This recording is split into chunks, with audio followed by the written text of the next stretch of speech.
Hi there and welcome to another episode of Modern Retro Review. In this game I'm going to be playing Zen on the BBC Micro, and this is a members choice video as I gave my channel members 3 options of homebrew games for me to play in this video, and one of them was a Mega Drive one was a Master System one, and this was the other one, Zen for the BBC Micro. And that won with 57% of the votes from my members, which I have to say I was a little bit surprised about. I guess that just shows that the majority of my members are heavily into the 8-bit computing era rather than 16-bit consoles and things like that. So anyway, this game originated in 1987. It actually was originally supposed to be developed as a commercial game for the BBC Micro. I'm just going to read a bit of information off the website for the game, which I will put a link to in the pinned comment, as I usually do on these videos. So Zen is a huge arcade adventure for the 32K BBC Micro with a floppy disk drive. It does require a floppy drive, or in my case, MMB card thing. I can't remember what it's called for the BBC Micro. I think it's MMB. Anyway, yeah, so it's basically a game that was originally developed in 1987 by the developer, who is Andrew Cook, as you can see on the title screen there. I did just forget that, and I should have just been looking at the title screen, but I'm trying to read this stuff off the website. So anyway, he started writing Zen in 1987 when he was 17, finished a demo version in 1988, but it never got released because it was insanely difficult, and it also had a bug which made it impossible to complete. And also 16-bit computers were becoming more prominent at that point in the scene. So anyway, he recovered the game from 25-year-old floppy disks in 2012 and spent 3 months in the summer of 2012 hacking the source code to bring it up to release quality by fixing bugs, improving graphics and puzzles and the layout of some rooms, and by adding 3 difficulty levels. He goes on to say it's written in 6502 assembler, and it makes heavy use of the disk, so it's actually easier to play it from a SD card kind of thing than actually playing it off a physical disk, which I wasn't ever going to do anyway.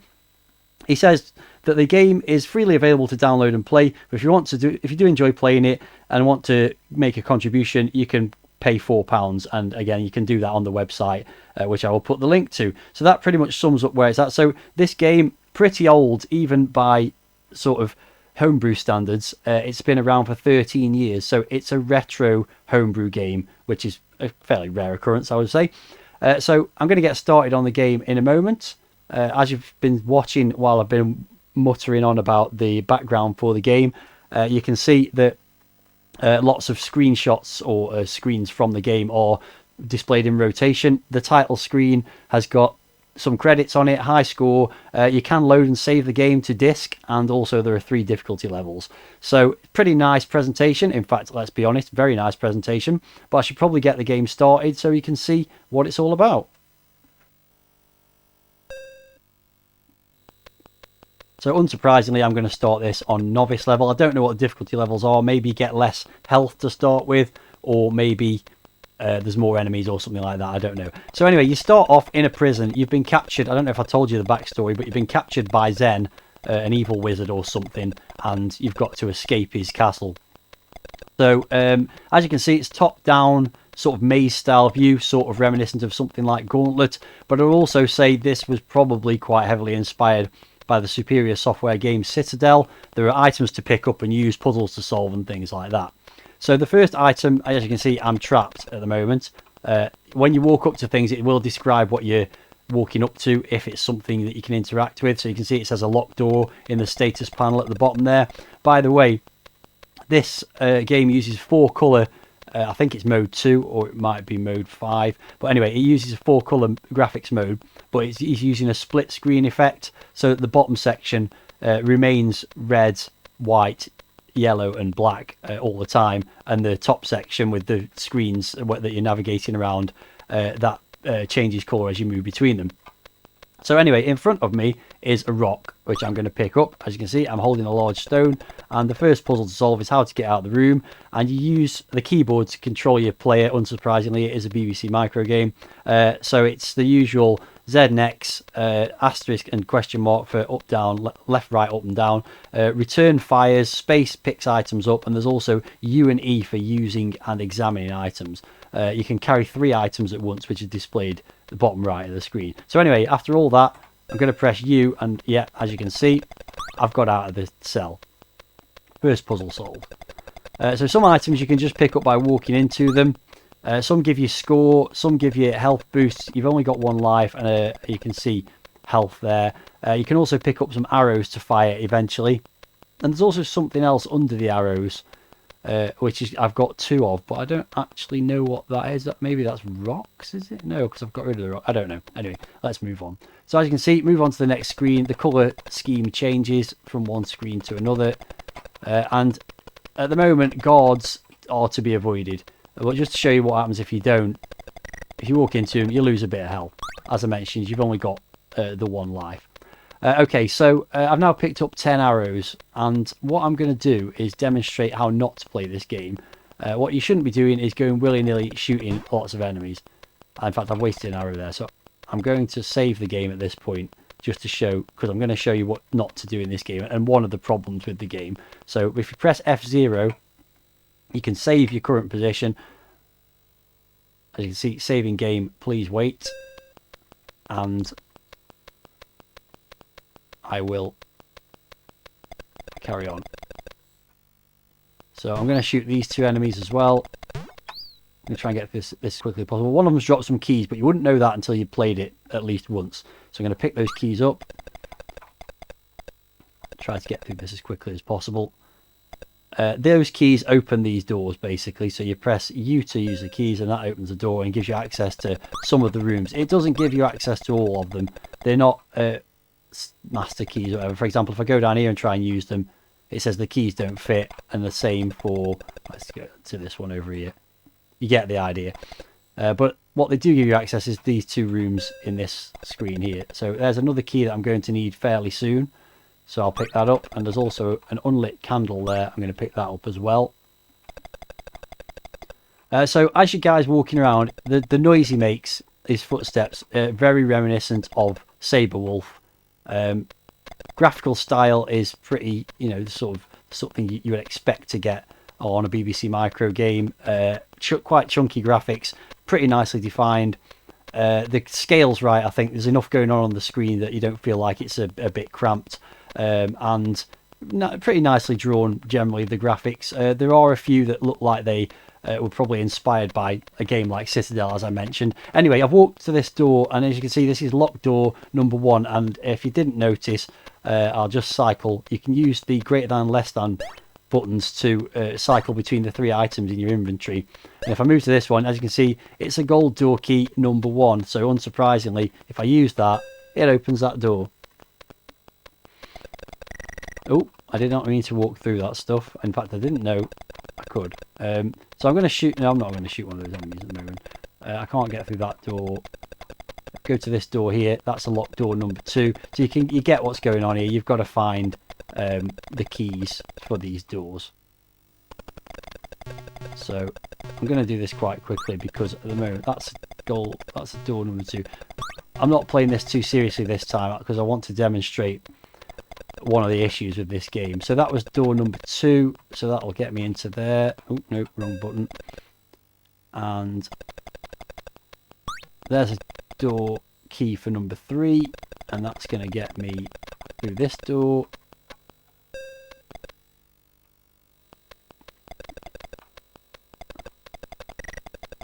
And now here's another key, so I'm going to pick that up, and that's for door number 4, which is something we've not seen yet, but I'll just walk through him.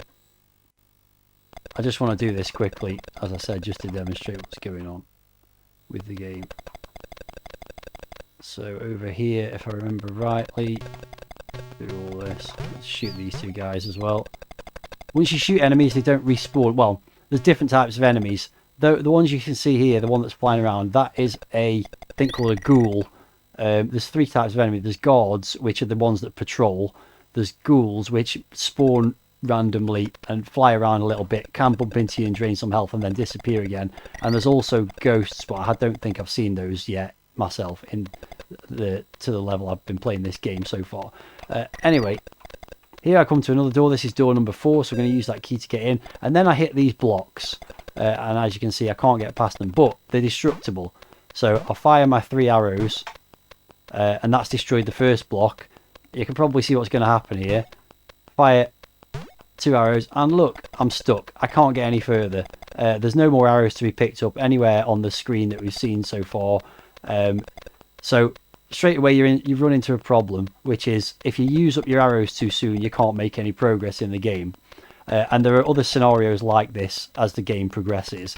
It's a bit of a problem. As the author of the game did say, it was very difficult. And yeah, if you hadn't saved the game at the right point, you get to all that way that I've just done, and then you get stuck. And the only solution is basically to kill yourself and start again. That's going to get pretty frustrating. So if you are going to play this game, or if you have played it before, you'll already know, you definitely need to save your progress pretty much like every few screens, just in case you run into a scenario that you need to revert back to. You can only save state once, so if you go to another point and save again, you'll lose the earlier status or earlier save checkpoint, whatever you want to call it. So anyway, as I said, I'm stuck now, so what I'm going to do is restart the game, play it properly back to that point, and then I'll restart the recording, because you don't want to see me play through all those screens again. It's that time again where I say thank you to all my channel members, whose names you can see here in my Supporters Hall of Fame. If you're enjoying this video and would like to join these fine folks and support my efforts, why not become a member yourself? For a monthly fee starting from just 99p, you can get access to the special membership perks shown on screen, and more besides. If you're interested, then please click on the join button below this video for more information. Okay, so I'm almost back to the point that I was before. There's something I wanted to show that I didn't collect last time around, which is potions. So there's a couple of potions to pick up here. That was a potion of healing, so that's given me more life. Great. These are randomly sort of classified each time you play the game, so you don't know what you're going to pick up. It's just random. I picked up a potion of treacle foot, and basically that makes you walk slower. So there's more chance of the enemies getting you. It makes a very annoying noise in the background when you collect those items, as you can hear. That's basically while the potion is in effect, you hear that noise.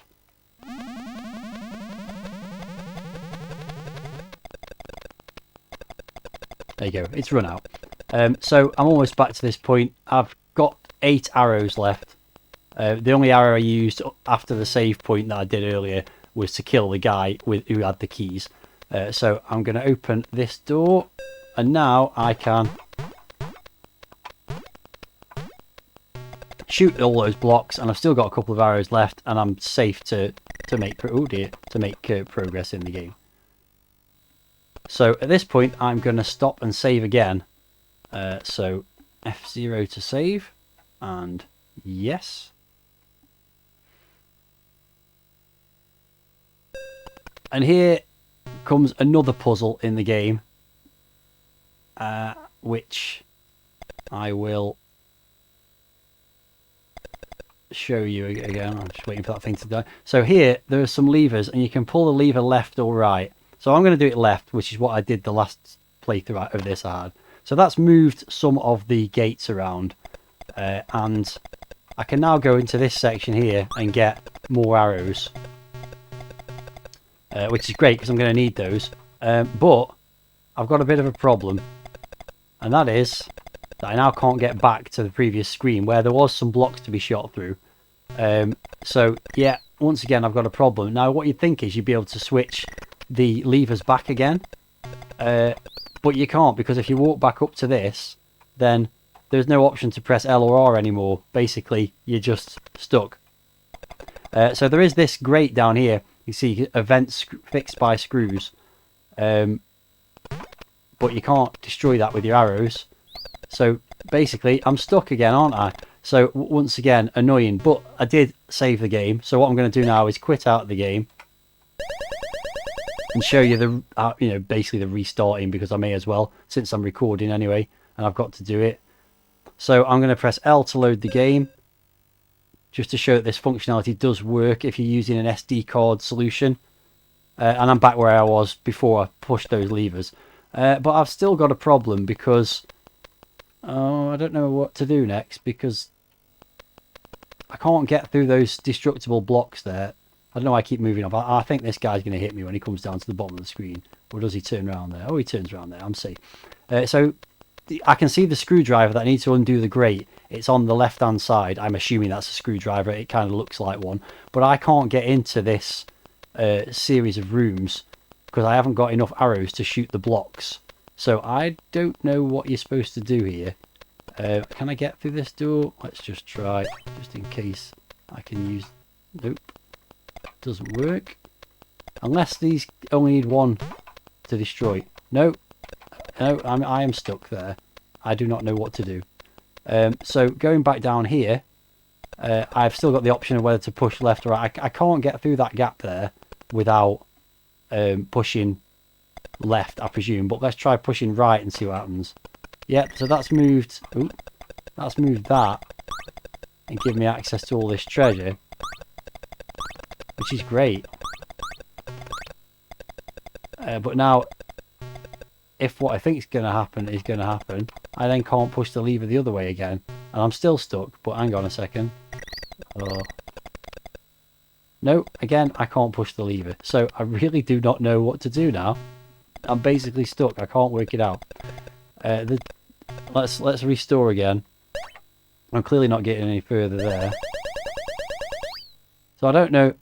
It's not supposed to have any bugs in it anymore. Let's load that in again. But I don't know. I feel like I've missed something. Maybe in one of the many rooms I went through, there was somewhere I could get some more arrows.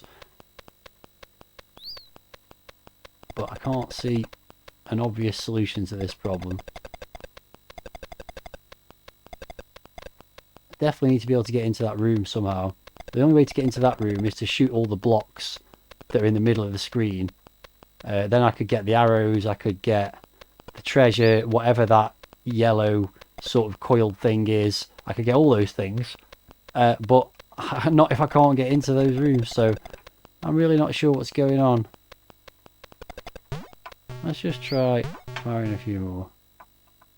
See, I'm wondering if, like, below the arrows is something else. I wonder if that's a quiver, because it mentions you can keep up to 50, but how do you reactivate the arrows if that's the case?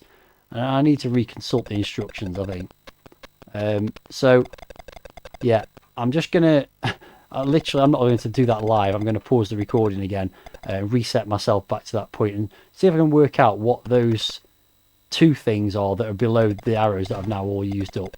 I'm baffled, I really am. Okay then, so I'm back at this screen which I've loaded in again. I've been trying a few things out. I was wondering if one of the guards somewhere had another stash of arrows that you could pick up if you killed him, because I've got a couple of arrows left. So I've been around trying to shoot all the other enemies, the guards, and none of them have got anything. So I'm well and truly stumped by this, and it's very early in the game. And it seems a little unfair that you should have to do a lot of trial and error to work out what's going on. So yeah, I don't know. I mean, it really had got the sort of, what's the word, potential to be a really good little BBC Micro adventure game. I mean, if they'd been released by Superior Software in 1987 or 88, it wouldn't have looked out of place as long as it was actually playable and you could make progress. But I just don't know what to do. I've tried a number of different things. There are some hints and tips on the developer's webpage, but nothing that really gives you any clues of how to make progress in the game. I could perhaps watch somebody else's walkthrough of it on the BBC Micro on YouTube. So I'm just going to try this one more time. I'm going to pull the left lever, because you've got to get those extra arrows if you're going to make it through those walls on the previous screen. But I am stuck. You just don't seem to be able to go back and operate this lever. Let's just try U to use, spacebar, enter. It was like right to push the right lever, left to push the left lever. I literally do not know what to do. Bit of a shame, really, because it had some potential, but it's just too difficult. There's obviously something I've missed, but I can't work out what it is. To me, you should be able to push that lever again, and if you do, it'll switch the doors back again, and you can go back up to the top and shoot through the blocks, and you access the screwdriver and you move on in the game. But it just seems to be broken. Maybe it's just my version, I don't know. But that's basically it. Can't really recommend this one based on what I'm playing. It's if there's some subtle puzzle that you spotted while I was playing it that I missed, then please do let me know in the video comments. Like I say, bit of a shame, because it does look like a decent game, and certainly one that would offer you plenty of longevity, and with the ability to save the game as well. You can make you can come back and play it at a later point. There's lots of stuff that I haven't seen. For example, you can pick up cash and use that in vending machines to get extra lives and things like that. By the way, the little round red thing below the arrows is or shields, sorry, which I presume equate to being lives. You get more shields depending on which difficulty level you start at. So I'm actually guessing that they equate to lives, but I'll never know, because I haven't lost anywhere near the health that would lose you a life anyway. It's pretty generous with the health, to be honest, as well. So I don't know what to do really. I would like to make a bit more progress in the game, but there just doesn't seem to be anything you can do once you're trapped in this bit. You can't get the screwdriver, which you obviously need to undo that vent and get out of the prison. Yeah, I don't know. It just seems to be broken. So on that note, I'm going to call it a day with this one. If you want to give it a try yourself, as I mentioned, you can download it for free. I'll put a link to the developers page on in the pinned comment, and you can also download it from the BBC Micro Games Archive. I'll probably put a link to that as well. I may as well. You can play it online there as well, actually. So yeah, that's it for this one. If you've got any thoughts about what you've seen in this video, then please let me know in the video comments. Thank you to my members who did vote for this game. Even though it didn't turn out to be the greatest of experiences for me, it was still interesting to play it. So with that, that'll do it for this video. Thanks very much for watching, and until the next time, see ya.